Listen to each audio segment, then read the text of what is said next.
இனியவர்களே, ஆனந்தமானவர்களே, அற்புதமானவர்களே, நாம் இன்று காவிரி கரையில் அற்புதமான கொடுமுடி என்று சொல்லக்கூடிய மலையே சிவனாக இருக்கக்கூடிய திருவண்ணாமலை எப்படி மலை சிவனாக இருக்கின்றதோ அதுபடி மலையின் முடி இங்கு மகுடீஸ்வரராக விளங்குவதால் அது கொடுமுடி என்று அழைக்கப்படுகின்றது.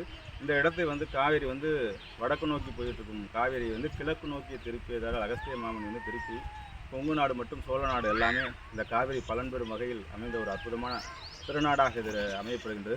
ராகு கேது தோஷத்தோட ஒரு அற்புதமான பரிகார ஸ்தலமாகும். புத்திர தோஷம், திருமண தோஷம் போன்ற அற்புதமான தோஷங்கள் எல்லாத்தையும் அதாக ஆக்கி மனிதனை மாபெரும் வெற்றி பெற்ற மனிதனாக ஆக்கி கொங்குக்குள் உள்ள ஜோதிடர்கள் எல்லாமே பரிகார ஸ்தலமாக சொல்லக்கூடிய ஒரு விஷயம். மகுடீஸ்வரருக்கு திருமணம் நடத்தி வைப்பதற்கு விஷ்ணுவும் பிரம்மனும் ஒன்றாக திருமணம் செய்த ஒரு இடமாகவும் இந்த கொடுமுடி விளங்குகின்றது நண்பர்களே. இந்த கொடுமுடியில் இருக்கக்கூடிய மகுடீஸ்வரருக்கு பார்த்திங்கன்னா பிரம்மன், விஷ்ணு போன்ற அற்புதமான இடங்கள்லாம் இங்கே இருக்கின்றது. இங்கே இருக்கிற வன்னி மரம் பார்த்திங்கன்னா இங்கேருந்து பாத யாத்திரை சென்று வரலாம். வன்னி மரத்தில் உள்ள வன்னி இலை போட்டால் காலங்காலமாக அந்த தண்ணீர் கெட்டு போகாது என்ற ஒரு அற்புதமான ஐதீகம் இங்கே தலைவிரிச்ச வன்னி மரமாக இருக்கின்றது. இங்கே இருக்கின்றது அரச மரத்தில் கொங்கு ஜோதிடர்கள் எல்லோரும் தண்ணியை ஊற்றி செலுத்தினார்கள் என்றாக்கா அவங்களுக்கு குழந்தை பெறும், புத்திர பெறும், திருமண பெறும் நடக்கும் என்ற ஐதீகம் இந்த காலங்காலமாக இருக்கின்றது. நாம் தொடர்ந்து புனித நதிகளில் நீராடி கொண்டிருக்கின்றோம். போன வாரம் உங்களுக்கு தெரியும் நர்மதாவில் நீராடினோம். இன்று இந்த சோழ நாட்டின் அற்புதமான பாண்டிய மன்னன் அவருடைய பையனுக்கு விரல் இயங்காமல் இருந்தது பிறந்ததிலிருந்து.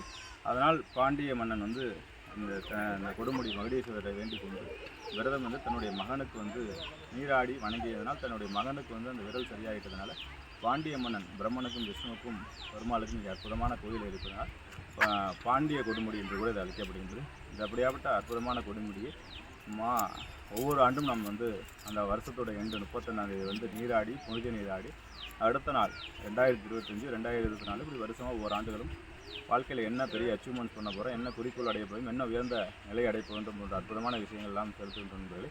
ஆகவே நம்முடைய உன்னதார தியானிகள் எல்லாம் இந்த அற்புதமான இடத்தில் புனித நீராடி தன்னுடைய 2025க்கான ஞானம், அறம், பொருள் என்போம் போன்ற அற்புதமான விஷயங்களுக்கான கோல் செட் பண்ணுகின்றார்கள். இங்கிருந்து உங்களை தரிசனம் பண்ணுவதில் உங்களை மகிழ்ச்சி அடைகின்றோம். எல்லோரும் எல்லா வளமும் நலமும் பெற்று காவிரி தாயின் கருணை அருட்செல்வராகவும் பொருட்செல்வராகவும் வளச்செல்வராகவும் வாழ உங்களை ஆசீர்வதிக்கின்றேன். வாழ்த்துக்கள். வாழிய நலம், வாழிய பல்லாண்டு.